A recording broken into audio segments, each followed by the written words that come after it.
Hi everyone, welcome back to the channel. Today we're going to talk about The Wheel of Time and how I feel about it 2/3 of the way through the series. So for this one I'm going to only really talk about 4 books because the 5th book in this chunk that I read was A New Spring, which is the prequel, and I want to talk a little bit more about that during my moraine and land painting video. So that'll either be uploaded this week or the beginning of next week. So make sure you subscribe to check that out. So for this video, we're going to talk about Lord of Chaos, Path of Daggers, A Crown of Swords, and Winter's Heart. So, as always, make sure you hit that like button and subscribe to the channel if you haven't done so already. And go ahead and leave me a comment down there. Let me know which one of this chunk was your favorite book and which part was your favorite. So with that being said, let's begin.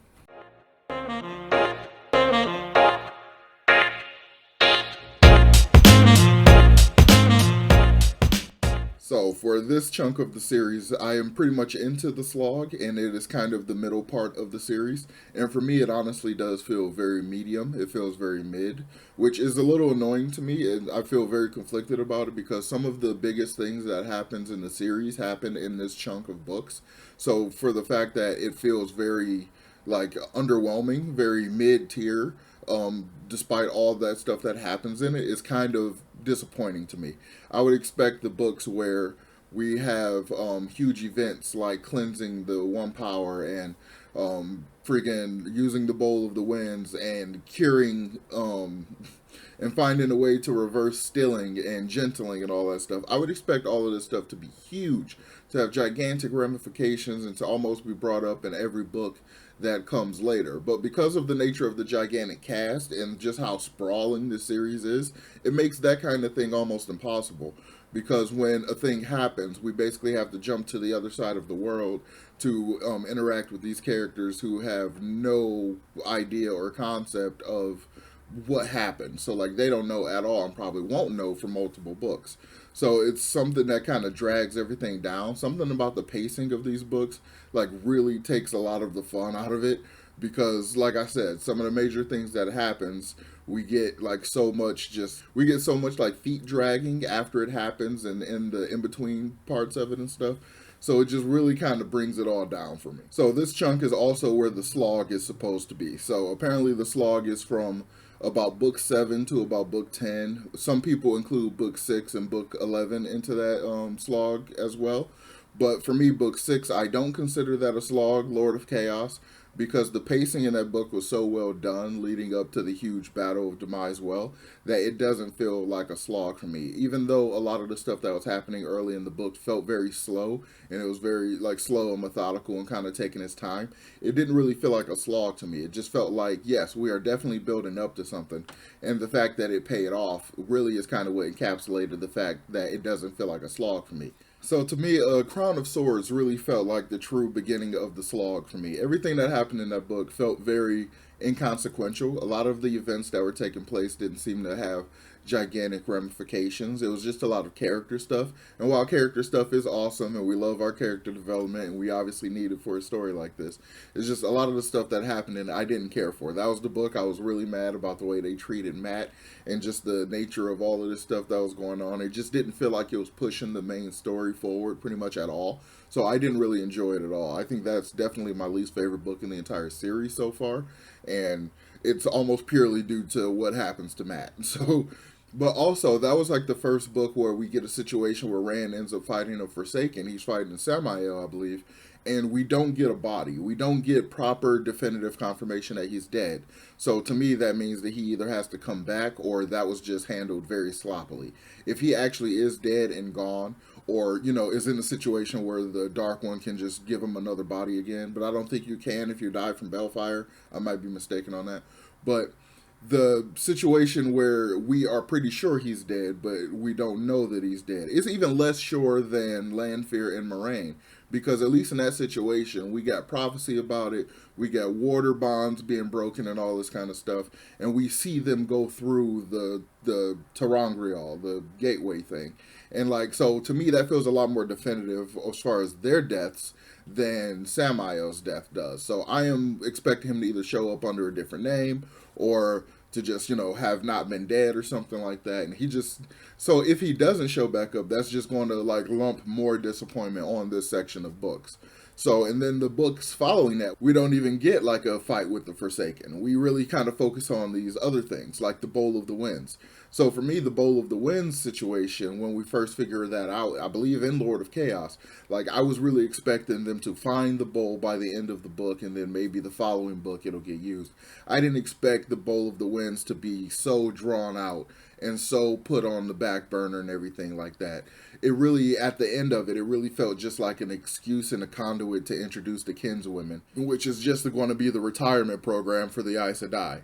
But I do really like some of the stuff we find out in that situation, like the fact that the kinswomen live longer than the Aes Sedai, like something about not being tied to the three oaths allows them to live even longer. So we've got one of the kinswomen, I believe, like well over 400 years old or something like that. So I thought that was really cool. So we get a lot of interesting little tidbits, but overall, as like something that's supposed to help with the main story and keep the pacing of the series itself consistent, like it just doesn't do it. Like it just really doesn't do it, and I don't feel like Jordan had any real interest in doing that at the time.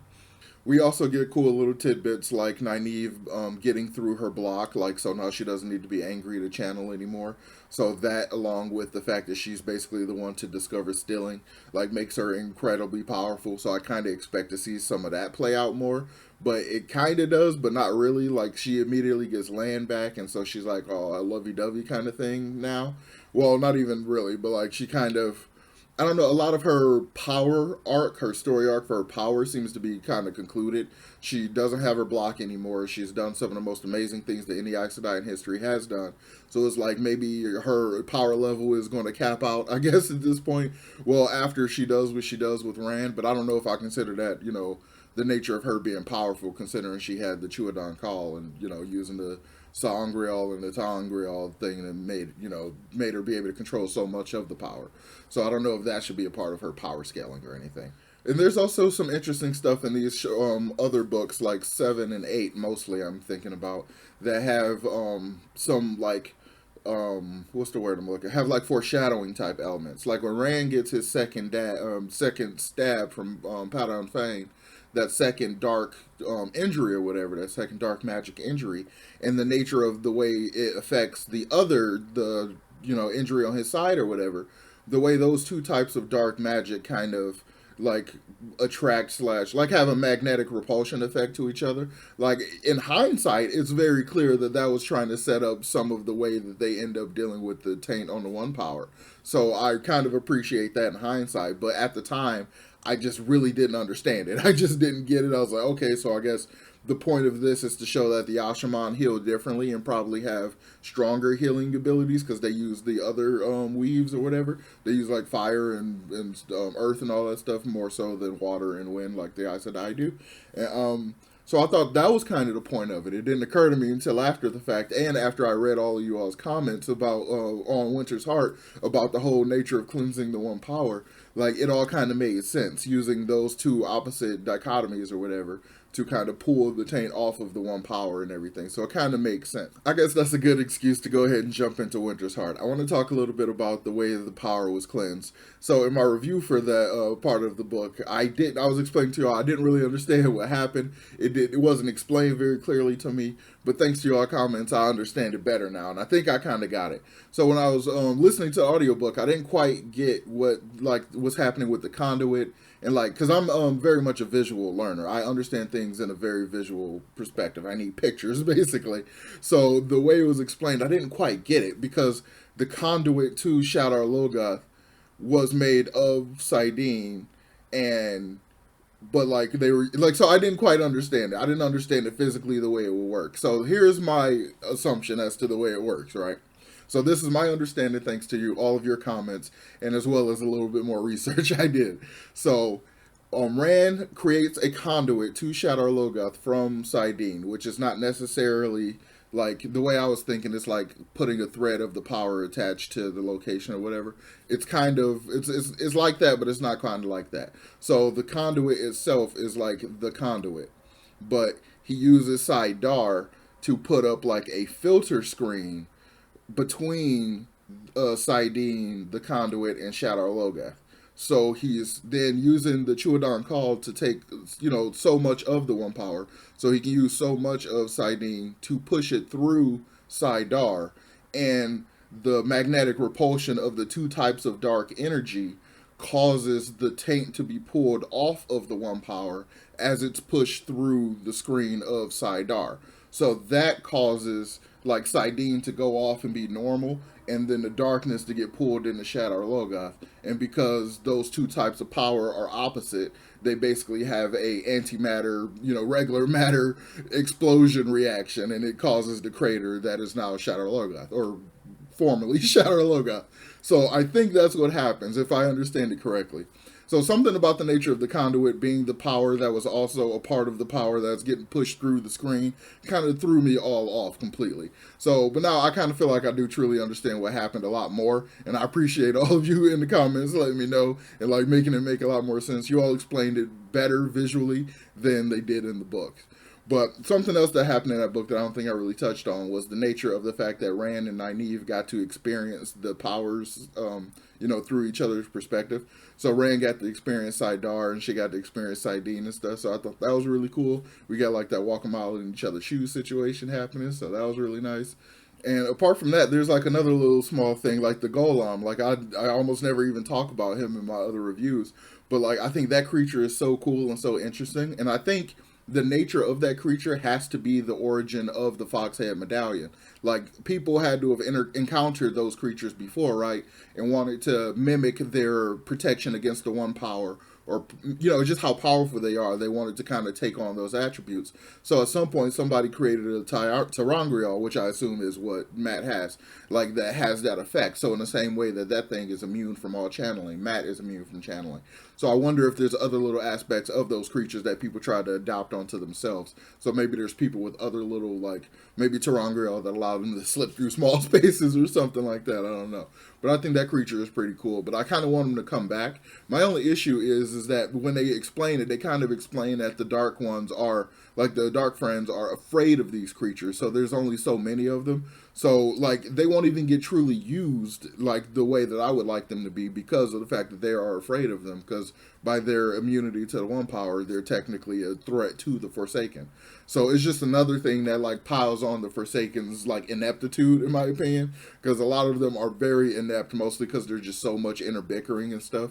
Because I initially thought that they were so much more than human, but, like, it's really getting hammered in that they are truly just humans that like made bad decisions and just threw in their lot with who they thought the winner was and stuff. So they're not, I mean, granted, even though they have like immense knowledge and all this kind of stuff, they're not, a group of Lex Luthors or anything like that. So I got to kind of tamper my expectations on what they will be doing. So there's quite a lot of like little cool things, like small things. If you take them like individually, they're really cool and they're interesting and they're fun to talk about and stuff. But when you take a step back and look at it as a whole, it just comes off as like, wow, you really needed like 4 books or so to explain this stuff that probably could have been done in 2 books. Like, you cut out all the description, all the retread, all the recap type stuff, and you could really just kind of mush all of the stuff that happens in a couple of books.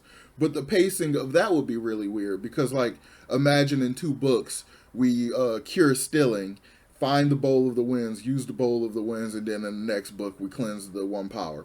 Like, that I feel like would be terrible pacing, and that would be way too quickly done. I mean, I guess it could be done in a really cool way depending on who wrote it and stuff. Like, it could be done, but like that pacing in and of itself I think would be an issue. So the way the events are kind of spread out amongst these books I'm okay with, but the getting to these things, it feels like these things needed to happen, and Jordan needed to figure out how to make them happen. And he understood what I was just talking about with the pacing of making them happen too quickly. So he needed to add in extra stuff to fill out these other books, to just put some time distance in between these events. That's kind of the impression I get. And that's kind of what this entire chunk of the series feels like to me. It feels like we injected a lot of filler just to kind of pad out the pacing because some of this stuff can't happen too closely, even though I think some of it would have worked out really well if it was done very closely together. So I think that's overall my entire, like, that'll be my consensus, my main opinion that I've come to on this chunk of the books. It is a lot of filler that is trying to pad out some of the really cool things that happens. I really like the cool things that happen, but a lot of the filler is just so boring and so uninteresting. Like, I think I really do. It's weird because I am of two minds. I really like the first chunk of the story a lot more because I honestly miss Moraine, and I really like the way everything, they were like more, they, even though they were very separated, I still felt like the group was a little more cohesive. They just had issues with communication, but now it's like we're following very completely different stories at this point, and they're only vaguely related. So I kind of still enjoy that chunk a bit more than this chunk, even though Demise well, that part of the book and Lord of Chaos itself is now my favorite book in the entire series so far. I wonder if that'll change with this last chunk of the story. So yeah, I guess I'm going to go ahead and leave it there. Also, I am planning on doing a video, or I'm thinking about doing a video of my hopes and wishes of the Wheel of Time in this last third. So let me know in the comments if you want to see that video, like my hopes for Wheel of Time, part 3 of 3, or like part whatever, the final third, I guess. Yeah, let's say. I'm probably going to do, well, let me know in the comments if you're interested in seeing the video. My hopes and wishes for Wheel of Time, the final third. So, yeah, as I said, make sure you hit that like button and subscribe to the channel if you haven't done so already, and I will talk to y'all next time. Peace.